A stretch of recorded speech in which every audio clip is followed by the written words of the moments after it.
Bem-vindos ao Radar de Opinião, eu sou o Daniel Marques e é um prazer estar aqui com vocês. Espero que essa semana que está começando agora seja uma semana abençoada para todos nós, com proteção, com saúde, que esse vírus passe bem distante ou melhor, que ele acabe. Aqui o Radar de Opinião é um mix de informação, de entretenimento, nós falamos nas reportagens ou destaques do que foram notícias durante a semana nos principais jornais do Brasil e do mundo. Lembrando que você pode estar vendo o Radar de Opinião pelo site tvshow.com.br e pelo canal multiplay.com.br, além, claro, das principais plataformas de podcasts. Então você pode também estar nos ouvindo aí e se atualizando um pouco das informações. Bom, nós não poderíamos começar essa reportagem sem falar de algumas notícias que foram realmente tristes na última semana, que foi a perda da vida de tantas pessoas. Mas vamos falar das pessoas que realmente são pessoas públicas e que de certa forma também nos toca. Começando pela perda que nós tivemos irreparável da atriz Eva Vilma. Eu até escrevi um artigo sobre isso, também disponível aqui no Multiplay ou no site TV Show, falando justamente da Eva Vilma, que tinha sido internada, estava com câncer no ovário e coisa do tipo, e infelizmente perdemos essa grande atriz que fez parte, que vai fazer parte da história da arte do Brasil para todo sempre. É uma perda muito grande, lamentamos, damos votos para que a família possa ser confortada, que Deus possa cuidar de cada um de vocês. Também uma outra morte que foi destaque no dia de ontem foi a do prefeito Bruno Covas, o prefeito do estado de São Paulo. É um prefeito novo, 41 anos, e que lutou bravamente contra um câncer também.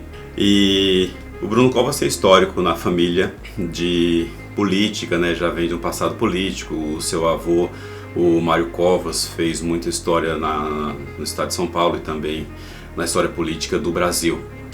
E o Bruno Covas seguiu aí os seus passos, mas infelizmente foi acometido por essa doença terrível e nos deixou. Um adendo, todo mundo fala, lógico, é uma perda muito grande, não é o momento de falar sobre isso. Que o Bruno Covas foi um ótimo prefeito, foi uma ótima pessoa, eu não o conhecia pessoalmente, mas não foi um bom prefeito não, tinha muitas críticas ferrenhas ao trabalho dele, como cortar a gratuidade do bilhete de idosos e aumentar impostos e algumas coisas do tipo. Não foi um bom prefeito que passou pela cidade de São Paulo, mas estamos falando aqui de uma perda de uma vida que também é importante, então lamentamos aí pela perda do prefeito.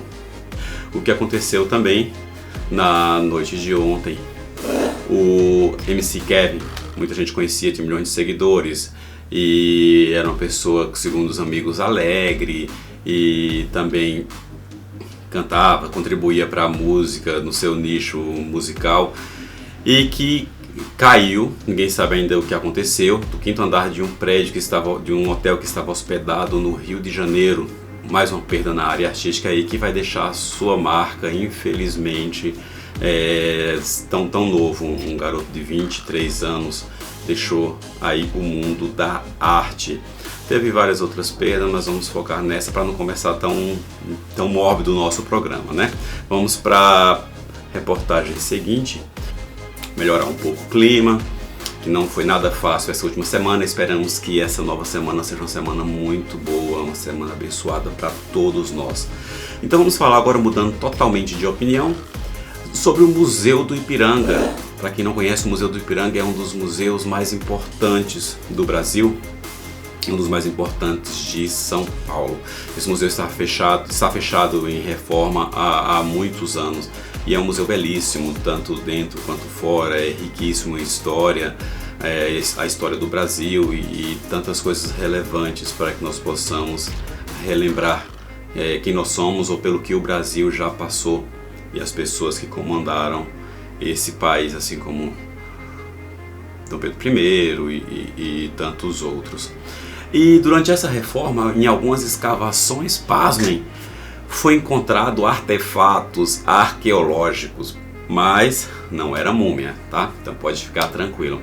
O que foi encontrado enquanto estavam escavando ali ao redor do Museu do Ipiranga, na reforma e tudo mais, foram encontradas porcelanas datadas do início do século XX, foi encontrado uma parte de uma dentadura, um dente feito de ouro, tal, para esconder a falha que havia no dente da pessoa, né? Encontrado restos de animais e tudo mais. Importante que é um pouquinho mais de história aí, né? Porcelanas feitas no Brasil, uma das primeiras fábricas de porcelana que existiam no Brasil, e também porcelanas de outros lugares. Foi encontrado 2 moedas também de R$200. Quem aí não lembra dos réis, não é da minha época, mas os bons historiadores, quem gosta de ler um pouco o antepassado conhece essas moedas, né? E essa reportagem vem da CNN, vou ler um pouquinho para vocês sobre essa moeda que foi encontrado. O canteiro de obras do museu revelou 2 moedas equivalentes a R$200, que dependendo da época, equivaleria hoje a R$2,50 ou até R$10. A mais antiga cunhada na Europa chegou às ruas no fim de 1901, olha só. A outra comemorativa é a da segunda metade do século, de 1930. De um lado tem uma locomotiva sobre trilhos, que é uma raridade hoje no Brasil. Do outro, o busto do Visconde de Mauá, industrial que criou a primeira via férrea do nosso país em 1854, que lhe rendeu, lógico, o primeiro título de nobreza, o de barão. Então, uma curiosidade para vocês aqui referente a esse achado arqueológico ali no terreno do Museu do Ipiranga. Eu falo muito de arte e isso aqui é algo que me interessa, uma reportagem que me interessa, pode não interessar para muita gente, mas eu acho que é um importante fato, uma importante notícia para a nossa história, né? Tudo que é importante para a nossa história eu acho que é bem relevante para informar para todos vocês. Vamos partir agora para um outro fato que foi destaque durante a semana e triste também, que a gente sempre bate nisso daqui e sempre fala sobre esse fato que é a homofobia, que é o feminicídio, que é a discriminação, o racismo que existe tanto no Brasil, que é uma praga igual ou pior até mesmo que o câncer, porque também mata. O que acontece? Muitos conhecem o ex-BBB Gil, né?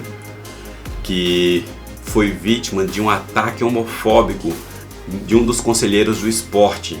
E aí uma reportagem do G1 em que ele desabafa, né, que ele machuca muito. E com certeza deve machucar, todo tipo de ataque e discriminação machuca certamente quem já sofreu isso sabe. E o que acontece? Ele foi convidado pelo esporte e foi lá no campo, botou a camisa, dançou, brincou e saiu uma brincadeira, uma coisa comum. O bom que até mesmo o time tudo expande mais os seus fãs e é uma oportunidade, o cara tem milhões de seguidores, de atrair até mais torcedores e com isso investimento e também a compra da camiseta, assistir mesmo ao jogo e pode incentivar, claro que pode. E aí um dos dirigentes, eu vou botar para vocês aqui a fala dele, vocês vão estar vendo aqui o que ele falou. 1,2 milhões de visualizações arretado, 1,2 milhões de pessoas achando que o esporte só tem viado, só tem, deixa eu soltar o palavrão aqui, só tem galinha, só tem bicha. É bom, muito bom, o marketing arretado vai vender a camisa, vai vender a camisa, rapaz. A viadagem todinha vai comprar, vai ser lindo. E isso ele falou de forma irônica, de forma a criticar o ex-BBB Gil por estar com a camiseta e estar dançando.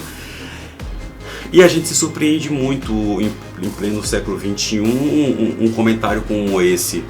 Mas é a imagem da população machista no Brasil. Esse é o espelho do mundo em que a gente vive, onde as pessoas vivem na sua bolha e acham que estão em cima ou estão acima ou sobre todas e qualquer lei, qualquer pessoa que pense diferente dele. Então esse cavalo que fez esse comentário tem que ser punido realmente, isso é um crime. E a liberdade de expressão dele vai até onde não machuca o direito do outro, né?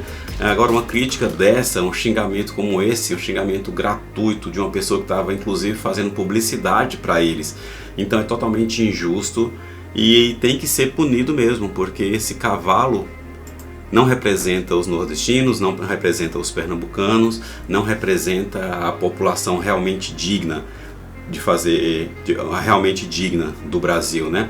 Isso já passou, o mundo é outro, cada um tem que viver a vida que quiser, tem que parar com isso de discriminação, de tanto ataque, de tantas coisas, porque olha aí, ó, hoje nada é escondido, sempre vai vir à tona, alguém vai te entregar, alguma coisa vai aparecer e você tá ferrado.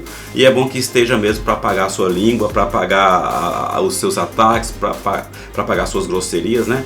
E as suas agressões, porque um cara como esse não tinha que estar na direção de nada da empresa, de um time tão importante quanto o esporte. Tinha que estar quietinho em sua casa, não tem que ter nada na vida dele não.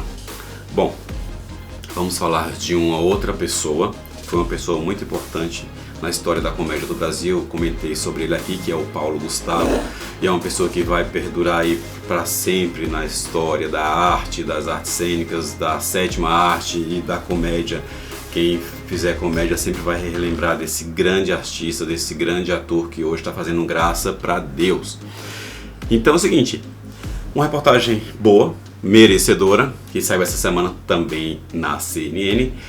O Carnaval do Rio terá enredo em homenagem a Paulo Gustavo em 2022 e eu vou aplaudir aqui essa escola de samba que vai homenagear esse grande artista merecidamente, que infelizmente nos deixou tão cedo para essa epidemia terrível que está acometendo boa parte dos brasileiros e que infelizmente vamos chegar a 500 mil mortos.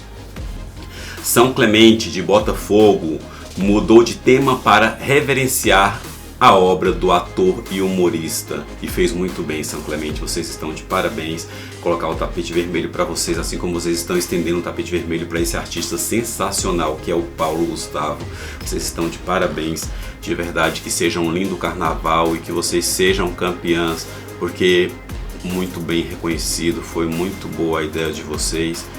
E com certeza onde ele estiver nos braços de Deus, eu acredito sim que é uma pessoa muito boa de coração, não conhecia pessoalmente, mas as atitudes dele mostravam isso e ele ficaria muito agradecido se estivesse vendo, a família dele deve estar muito agradecida e muito feliz com a atitude de vocês. Parabéns mais uma vez à Escola São Clemente de Botafogo. Continuando falando sobre esse grande artista, uma outra homenagem totalmente merecida.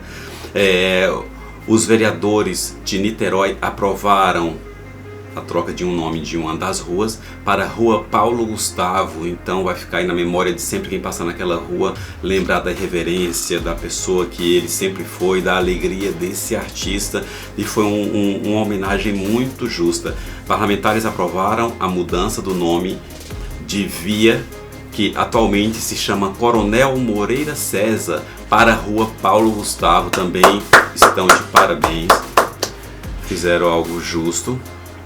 E então o ator Paulo Gustavo vai ser homenageado também nessa rua, que venha muitas e muitas homenagens, que os nossos artistas que infelizmente estão perdendo a vida ou perderam, sejam homenageados, todos merecem, têm o seu nome escrito na história e que fiquem eternizados aí, seja em uma homenagem como da escola de samba, como o nome de uma rua, de uma praça e seja o que for, casa de arte, museu, mas que eles sejam homenageados e sejam para sempre lembrados na mente dos brasileiros, que precisa de arte, precisa de cultura, precisa de educação. Na verdade o Brasil precisa de tantas coisas, né, gente? E se a gente for falar aqui vai ficar uma lista enorme do que o Brasil precisa desde que foi fundado e até hoje a população sofre tanto com as necessidades em que o topo da pirâmide só pensam neles e esquece da base, que é o alicerce do nosso país. Bom, mudando um pouco de assunto, essa semana o que vai bombar, o que vai ser destaque, o que as mídias vão falar, as TVs vão estar ligadas, é no depoimento do ex-ministro da Saúde, depoimento do Eduardo Pazuello, que todo mundo está esperando. Ele ia depor semana passada e ele falou um motivo lá que não ia poder depor, aí depois foi adiado, tudo mais, e agora arrumou advogado para defender ele.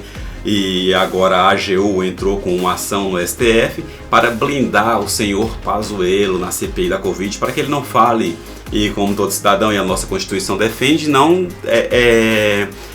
conseguir provas contra si mesmo, né? Porém, foi uma pessoa que estava à frente do Ministério da Saúde num dos momentos mais importantes e mais críticos do Brasil. A população estava morrendo e tem que saber realmente o que ele fez ou deixou de fazer, e a irresponsabilidade de uma pessoa que sequer era médico e foi colocado ali em um momento tão crítico, né?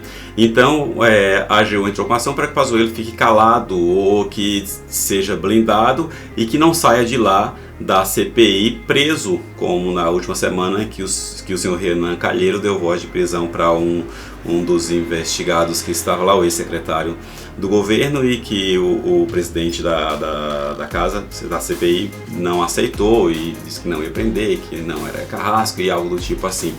E Pazuello, com medo de ser preso, solicitou isso à AGU. A AGU já entrou com uma ação solicitando que ele não saia de lá preso e que seus direitos de ficar calado ou de não responder, ou que sejam preservados. Ele é um cidadão, né, como eu falei, ele não está acima da lei, mas também está coberto por essa nossa lei frágil. E aí ele não pode encontrar, ele não pode ter provas contra ele mesmo. Então o que estão falando as pessoas, os senadores, o que os senadores estão falando? Tudo bem que ele pode até ficar calado, não responder as perguntas sobre ele, mas ele tem a obrigação de responder as perguntas sobre o governo, e com certeza eles vão articular alguma forma ali de jogar algumas perguntas que o Pazuello vai ser obrigado a responder. E feio para ele de querer se blindar tanto, porque aí mostra que ele deve estar escondendo alguma coisa que ele não quer falar, que ele não quer expor, e ele está morrendo de medo.